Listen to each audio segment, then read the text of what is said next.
సర్పంచులను కాపాడుకునే పనిలో బీఆర్ఎస్ అంట. ఇక కాపాడుకోవడానికి ఏం లేదు, ఇక అధికార పార్టీ ఎటుంటే అటే పోతారు వీళ్ళు. సమస్య లేదు. ఒకవేళ వాళ్ళు బీఆర్ఎస్లో ఉన్నామన్నా కూడా అధికార పార్టీతో సత్సంబంధాలు లేకపోతే ఇక ఎవడు నిధులు ఇచ్చే పరిస్థితి కూడా ఉండదు. బీఆర్ఎస్ఆ పాపం బీఆర్ఎస్కే డౌట్ ఇప్పుడు నెక్స్ట్ మళ్ళీ వచ్చే ఎన్నికల్లో మనం గెలుస్తున్నామా లేదా అని. ఇక నియోజకవర్గాల బాట పట్టిన కేటీఆర్ హరీష్ అంట. ఎవరు భయపడొద్దని భరోసా. 21న తెలంగాణ భవన్కు కేసీఆర్ భవిష్యత్తుపై ధీమా కల్పించే ప్రయత్నం అంట. ఇప్పుడు కేసీఆర్ ఎందుకు వస్తున్నాడు? ఇక డౌట్ ఏంటంటే ఇప్పుడు ఇప్పటిదాకా ఏ అంశం మీద కేసీఆర్ బయటకు రాలే. ఆఖరికి మన జూబ్లీహిల్స్ ఉప ఎన్నికల తర్వాత ఉప ఎన్నికల ముందు కూడా వీళ్ళే ఫామ్ హౌస్కి వెళ్ళి కలిసి వచ్చారు తప్పితే కేసీఆర్ బయటికి రాలే. కనీసం ఒక సెల్ఫీ వీడియో కూడా పెట్టలే మా అభ్యర్థిని గెలిపించాలని. ఒక సెల్ఫీ వీడియో. ఇక బయటకు వచ్చి స్పీచ్లు ఇవ్వాల్సిన పల్లె ఒక సెల్ఫీ వీడియో కూడా పెట్టలే మా అభ్యర్థిని గెలిపించండి అని కేసీఆర్. మరి ఇప్పుడు ఎందుకు బయటకు వస్తున్నాడు? ఇంతగనం పెద్ద పెద్ద ఎత్తున ఇప్పుడు యూరియా కష్టాలు పడుతుంటే ఒక పక్క ఫుడ్ పాయిజన్లు జరుగుతున్న టైంలో కూడా కేసీఆర్ మాట్లాడలే. నేను ఇది బయటకు వచ్చి మీరు ధర్నాలు చేయండి అని నేను అనట్లే, కానీ కనీసం వీడియో ముఖంగా అయినా కూడా మాట్లాడవచ్చు. మరి ఇప్పుడు అంత హడావడిగా 21వ తారీఖున యాక్చువల్లీ 19వ తారీఖు వాళ్ళు అనుకున్నది, కానీ 21వ తారీఖుకి మారింది. ఎందుకు? ఇప్పుడు ఇక్కడ కవిత ప్రధాన కీలక అంశం అనుకోవచ్చు. కవిత వ్యాఖ్యలు, కవిత మాట్లాడుతున్న తీరు, కవిత రాజకీయం కూడా దీనికి ప్రధాన కారణం అనుకోవచ్చు. ఇక వాళ్ళు పైకి ఎన్నైనా చెప్తారు కానీ ప్రధాన కారణం అదే అయి ఉండొచ్చు నాకు తెలిసినంత వరకు.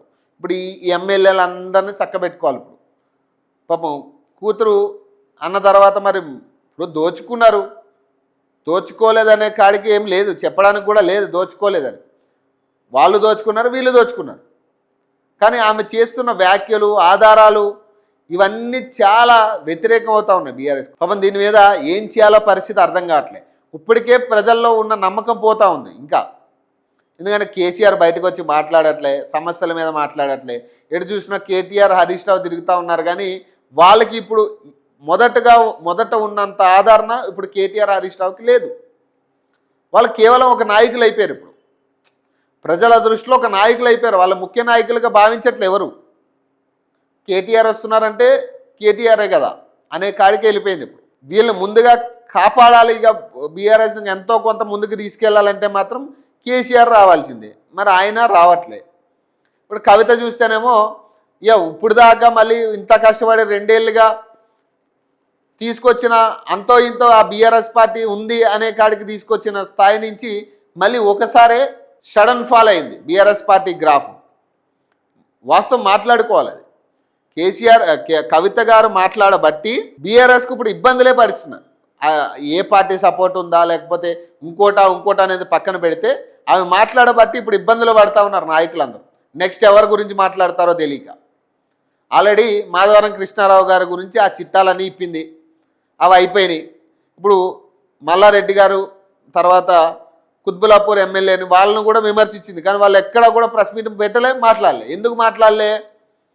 ఇప్పుడు ఒకవేళ మనం ప్రెస్ మీట్ పెట్టి మాట్లాడితే పాపం కవిత మళ్ళీ ఏమన్నా మనకు ఆధారాలు బయట పెట్టింది అనుకో, మన పరిస్థితి ఏంద్రా బాబా అనే కాడికి అయిపోయింది. ఇప్పుడు వీటి గురించి దీన్ని ఆధారంగా చేసుకుని ఇప్పుడు కేసీఆర్ కీలక మీటింగ్ పెట్టబోతా ఉన్నాం. ఇది కొంత చర్చనీయాంశం అవ్వాలి కాబట్టి ఈ సమయంలో కూడా కేసీఆర్ బయటికి రాకపోతే ఇంకా వ్యతిరేకత వస్తుంది. కాబట్టి కేవలం కూతురు చేస్తున్న వ్యాఖ్యల గురించి దీని గురించి చర్చించే దానికోసమే కేసీఆర్ ఈరోజు 21వ తారీఖున రాబోతా ఉన్నారు. ఇక మిగతాది ఏమైనా ఇప్పుడు 10 మంది ఎమ్మెల్యేల గురించి ఆయనకు పట్టింపు లేదు. 10 మంది ఎమ్మెల్యేలు ఈరోజు జంప్ అయిన వాళ్ళు కాదు. వాళ్ళు ఆల్రెడీ జంప్ అయ్యి కూడా సంవత్సరం కావస్తూ ఉంది. వాళ్ళు ఇంకా జంప్ అయ్యి సంవత్సరం అయిపోయింది. ఈరోజు కొత్తగా జంప్ అయింది కాదు, ఈరోజు అది తీర్పు వచ్చింది అంతవరకే. వాళ్ళు మొదటి నుంచి మేము బీఆర్ఎస్లో ఉన్నామంటున్నారు, మళ్ళీ బీఆర్ఎస్లో లేమంటున్నారు. వాళ్ళకే క్లారిటీ లేదు పాపం. ఇప్పుడు ఏ పార్టీలో ఉన్నారనేది అర్థం కాని పరిస్థితుల్లో పాపం మా ఎమ్మెల్యేలు ఉన్నారు. ఇప్పుడు ముఖ్యమంత్రి బీఆర్ఎస్ వాళ్ళు అన్నాడు పుసుక్కున. ఏం చేయాలిగా? వాళ్ళ గురించా మాట్లాడు. నీళ్ళ గురించా? మనం చేసిన ద్రోహమే కదా ఇదంతా. ఇప్పుడు కొత్తగా వచ్చిన జీవోలు అయితే ఏం లేవు, అందులో కొత్తగా తీసుకొచ్చిన జీవోలు కొత్తగా చేసేవి ఏం లేవు. మనం గతం నుంచి చేస్తున్నదే కంటిన్యూ అవుతుంది. కాకపోతే ఇప్పుడు మీరు ఎక్కువ లేవనెత్తుతా ఉన్నారు అంశాన్ని, అంతే. మీరు చేసుకున్న పొత్తులు ఇవన్నీ కూడా కొత్తగా చేసిన పొత్తులు అయితే ఏం లేవు. కృష్ణా జలాలు కానీ గోదావరి జలాల విషయంలో కానీ ఏదైనా కానీ మీరు చేసిన పొత్తులే ఇక్కడ ఇప్పటికీ ఉన్నాయి కూడా. వాటి గురించి ప్రధానంగా చర్చించడానికి తెలంగాణ భవన్ వరకు అయితే రాడు ఆయన. కేవలం ఇక్కడ అంతర్గతంగా ఉన్న మీటింగ్ ఏంటంటే కవితని ఎట్లా ట్యాకిల్ చేయాలి, ఆమె చేస్తున్న వ్యాఖ్యల్ని ఎట్లా తిప్పికొట్టాలి. మరి బీఆర్ఎస్ వాళ్ళు స్పందించాలా లేదా అనే డౌట్ కూడా ఉంది కాబట్టి దానికి కూడా క్లారిటీ ఇస్తారనమాట. బీఆర్ఎస్ వాళ్ళు స్పందించండి, కాకపోతే ఈ విధంగా స్పందించండి అని చెప్తాడు, ఎందుకంటే తండ్రి కదా. సో ఇవన్నీ మాట్లాడి వీటితో పాటు బీజేపీతో కలిస్తే ఎలా ఉంటుందనే చర్చ కూడా రాబోతా ఉంది. ఎందుకంటే ఆంధ్రాలో ఆల్రెడీ కూటమి ప్రభుత్వం అధికారంలో ఉంది. ఇప్పుడు బీఆర్ఎస్ ఇప్పట్లో నిలదొక్కునే పరిస్థితి లేదు. మరి ఏం చేయాలి? ఏదో ఒక పార్టీ అయితే పొత్తు రావాలి. సో బీఆర్ఎస్ బీజేపీ కలిస్తే ఎట్లుంటుంది? ఇప్పుడు బీజేపీ పరిస్థితి రాష్ట్రంలో ఎట్లుంది? ఒకవేళ మనం కలిస్తే ఏమైనా సాధించగలమా? ఎందుకంటే చాలా ఎడ్జ్ కదా, 39 స్థానాలు గెలిచింది బీఆర్ఎస్ పార్టీ, చాలా ఎడ్జ్ కాబట్టి మేబీ వాళ్ళని తీసుకుంటే ఎట్లా ఉంటుంది, బీజేపీతో ముందుకెళ్దామా, ఈ కాన్సెప్ట్లన్నీ మాట్లాడడానికి ఇప్పుడు ఆయన వస్తున్నాడు. ఆల్రెడీ మోదీ ఫోన్లో మాట్లాడినట్టుగా ఉన్నాడు.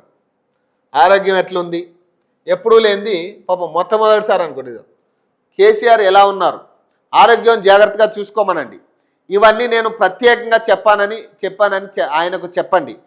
తనను కలిసి బీఆర్ఎస్ ఎంపీలతో ప్రధాని నరేంద్ర మోడీ వ్యాఖ్యలంట. ఒకసారి ఇప్పుడు ఇక్కడ రాష్ట్రంలో కొత్త ప్రభుత్వాలు కొత్త పార్టీలు వచ్చే పరిస్థితి లేదు.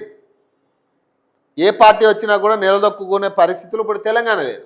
సో ఉన్న పార్టీల్లో ఇక్కడ ఇప్పుడు రాష్ట్రీయ పార్టీ ప్రాంతీయ పార్టీ ఏది ఉంది? బీఆర్ఎస్. కేంద్ర పార్టీ ఏది ఉంది? బీజేపీ. సో ఈ రెండు కలవాలనే ఆలోచన ఉంది. సో దీని మీద కూడా ప్రధాన చర్చ సమావేశంలో జరగబోతా ఉంది.